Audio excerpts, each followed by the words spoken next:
Hello everyone, today I am here to do another recent reads video. So if you don't know, recent reads videos are literally just that. I talk about my recent reads and I have 5 books that I want to talk about in this video. So they're all YA, most of them are, I'd say all of them are within the YA contemporary genre. I've just been in the mood to read YA lately. I don't question it, I just go with my reading mood as a mood reader does. So with these videos, I'm going to tell you what the book is about, what I thought about it, what I liked about it, what I didn't like about it, and my rating, all spoiler free. And as always, there will be timestamps down below if you want to hear about one book in particular. So the books I'll be talking about today are Chasing Lucky by Jen Bennett, Instant Karma by Marissa Meyer, Rent a Boyfriend by Gloria Chow, Long Way Down, the graphic novel by Jason Reynolds, and Love and Olives by Jenna Evans Welch. Let's get into it. So like I said, the first book I'm talking about today is Chasing Lucky by Jen Bennett. If you don't know, Jen Bennett is one of my favorite YA contemporary authors. She just writes really cutesy romantic books that I just fall for every single time. I believe this is her 4th YA contemporary one, and it's not my favorite, but it's, I don't know if it's my least favorite or not. I have to think about it more. So in this book, we have a character named Josie, and Josie lives with her mom, and her mom have always kind of just traveled around. They've never stayed at one place for too long. They grew up in this town called Beauty that was in New England, and she grew up there from like when she was born to I think around the age of 12, and something tumultuous happened that made her mom just want to leave. So they've always been kind of, I wouldn't say on the run, but just traveling a lot. And now she is about to be a senior in high school, and they are returning home to Beauty because her grandmother is going out of town, so she needs Josie and her mom to kind of look after and run the bookstore. So she goes back home to her hometown and, you know, thinks maybe she'll set roots down, and then she runs into Lucky, who was like her childhood best friend.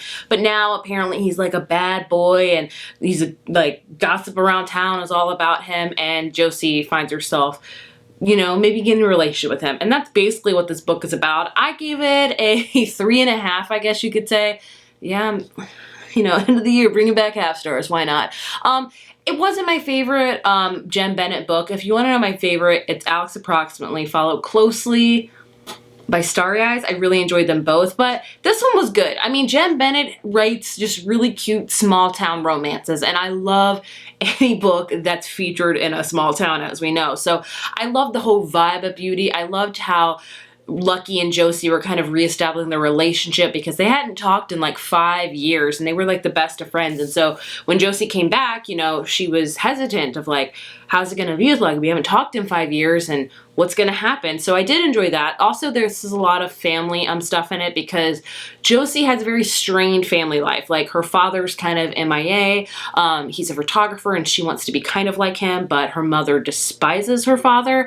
Also, her mom's mom, she really, her mom doesn't like her either. So there's just a lot of tumultuous family relationships. And so this book kind of really touches on that and touches on Josie, like maybe trying to set down roots in one place. So that's basically the gist of it. It's not a long review at all, but I don't think it needs one. If you just want a small town book that's kind of a cute romance featured in a small town with some family in it, I think you would enjoy this one. It's a book that takes place in summer, but it does feel like a fall read to me.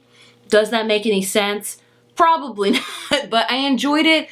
It's just not my favorite Jen Bennett book, but nevertheless, I'm still happy to read her books because honestly, I enjoy all of them. Moving on to Instant Karma by Marissa Meyer. Marissa Meyer has written a ton of books. We know she has the Lunar Chronicles, which was kind of a YA sci-fi fantasy about fairy tales and kind of giving them a sci-fi twist. I enjoyed that series. She also wrote the Renegades trilogy, which was like superheroes. Also enjoyed that. And she's also written Heartless, which is kind of a Alice in Wonderland, Queen of Hearts prequel.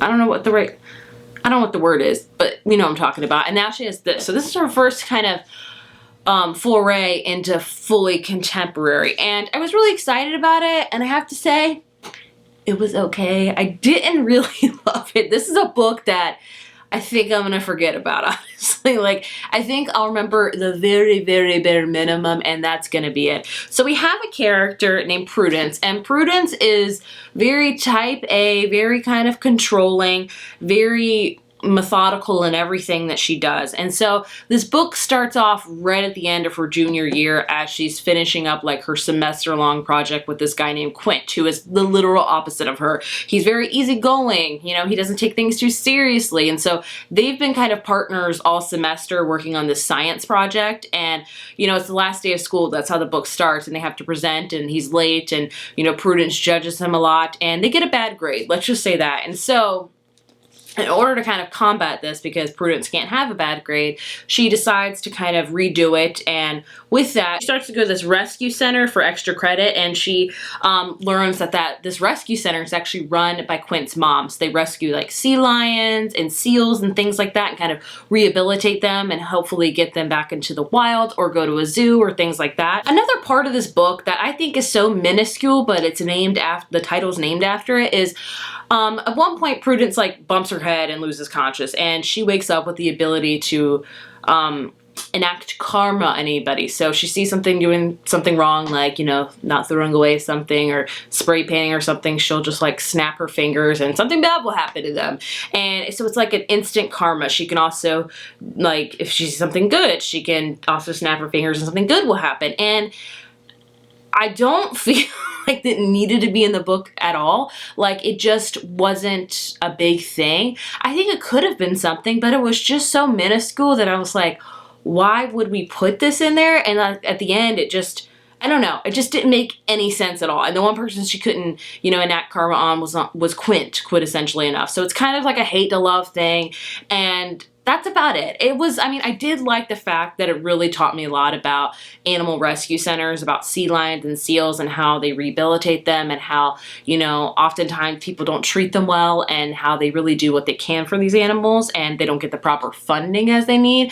But I didn't love the character Prudence either. She was just like, I'm also type A, you know, I'm very structured and organized, but I'm also like, don't expect a lot of other people to be, because that's on me. So Prudence expects everyone to be like that. And it's just like, she was just so harsh on everyone, especially Quint, without fully knowing about him, about like asking why, just assuming that it was stupid for a reason why he was late. And it just, that bugged me. Again, this could be the age thing where these characters are like 16, 17. I'm in my 30s, so, you know, take it with a grain of salt, but still, she bugged me. So I gave it a 3 out of 5. It was okay. I expected more. That's what I'll say. So I don't know. I could be alone in feeling this. People could love it. I'm not quite sure. I just thought it was okay.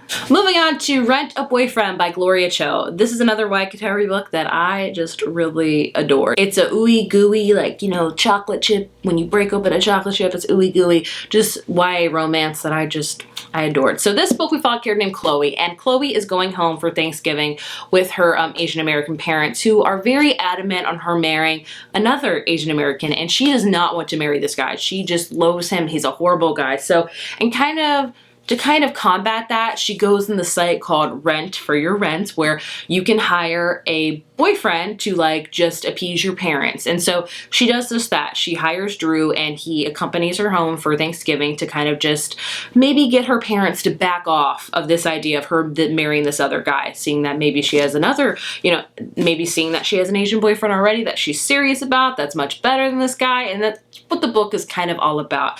I've read a lot of books where it really focuses on the Asian American family, and how really, you know, they push a lot on their kids, what they want them to do when they grow up, who they want to marry, how they have to stay in the culture and religion and tradition of the family. And this book really taught me a lot about that. I also really loved the family aspect of it, because Chloe is a character that really wanted to carve her own way in life, but also really respected and honored and loved her parents and wanted to do right by them as well. So she was walking a very treacherous road of like, I want to be me, but I also want to, you know, respect and honor my parents, which is a very hard road to walk for anybody. So I really love that this book really talked about that you can find that common ground, and it's not going to be easy to get to. Because I've read some books where like kids are ostracized from their families because they pick somebody else to marry, or they go to a certain career choice and their family doesn't agree with that. And it's, you know, it's hard. And Chloe doesn't want that. She wants to be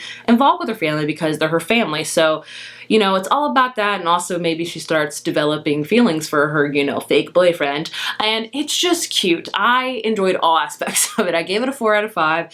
It's got that cute romance that I love, but it also has a really strong family message into it as well, and it taught me so much about the Asian American culture, and really just, I loved it. I can gush and gush about this book, but I really enjoyed it. Definitely my favorite by this author. I've read American Panda by her, but I like this one a lot more. I don't know why. I just really love the characters, the romance, the family aspect. It was just all around great. It's a 4 out of 5. Highly recommend. Next up, we have a graphic novel. We have Long Way Down by Jason Reynolds, art by Danica Norgoroff. Hopefully I pronounced that correctly. So this is already a novel that's told in verse by Jason Reynolds that was released a while ago, like 4 or 5 years ago, which I have yet to read, which I'm going to remedy that very soon. And so they decided to translate it, I guess you could say, into a graphic novel. And sometimes with books that goes good or it doesn't go good. With this one, I think it translated really well into a graphic novel. So in this book, we follow a character named Will, and Will lives in not the best of places. You know, he's seen a lot of people in his life die, unfortunately.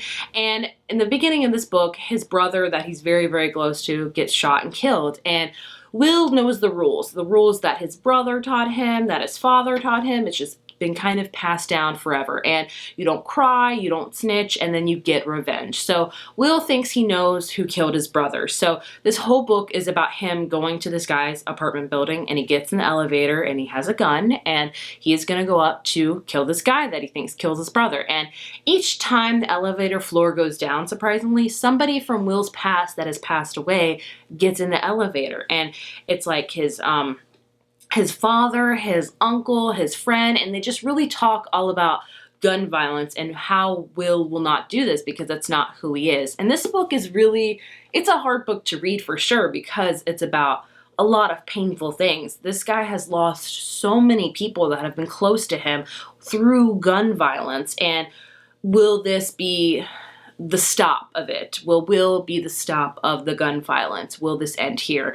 And it really was just an amazing book, and the art was just phenomenal. Like, it really resonated with me, and sometimes with graphic novels, the art could be hit or miss. This one is so simplistic, but yet tells so much. You can feel what the artist was trying, or you can feel what the characters were feeling through this art. So I just really enjoyed it. I love the way it was told. Again, I'm gonna have to read this book like an actual book. You know, it's told in verse, which I've read a few books of those now, and I've realized I really do enjoy books in verse. And overall, I would give it a 4 out of 5. I think I just didn't love the ending, because I feel like it was kind of left open-ended. I really wanted a definitive ending, or maybe it's just me. Do I think it's an open-ended and it's not? I don't know. But either way, I would highly recommend this. It's a hard-hitting book, but it's well worth the read. Even if you've already read it, the actual novel, I would highly recommend checking out the graphic novel because it was stunning and really enjoyed it. And the last book I'm talking about today is Love and Olives by Jenna Evans Welch. This is the third book in her Love and Gelato, Love and series. So her first book, Love and Gelato, was all about this girl that moved to Italy. And the second book was all about a girl that took a trip to Ireland. And this book is all about a girl that takes a trip to Greece, Santorini, Greece. Hopefully I pronounced that correctly. So we have a character named Olive who was really close to her dad growing up. Her dad is Greek, and he's always been an Atlantis hunter, you know, the lost city. And her dad would just dream about finding it. And then one day when she's really young, like 8 or 9, her dad just leaves. And she just that really affects her a lot. So she starts to hate Atlantis. She starts to go by a different name. She doesn't want to be known as Olive anymore, but just Liv. And she's really just resented her dad a lot for just leaving her. She is now, about to be a senior in college. It's her, you know, a summer before senior year. She already had plans, and her mom informs her that her dad has invited her to spend a few weeks with him in Greece, and it's a big, like, project he's working on. And reluctantly, Olive goes, and she hasn't seen her dad since he left when she was, like, 8. So the project is, like, they're filming a documentary of him trying to find Atlantis. And so this whole book is, yes, like, kind of a treasure hunt for Atlantis, but at the bottom of it, the core of it, I shall say, is about a daughter reuniting with her estranged father. And I did enjoy it. I think this might be my favorite of her in the series, but I do have some qualms about it. Number one, the length. This book is 500 pages. I do not think it needs to be that.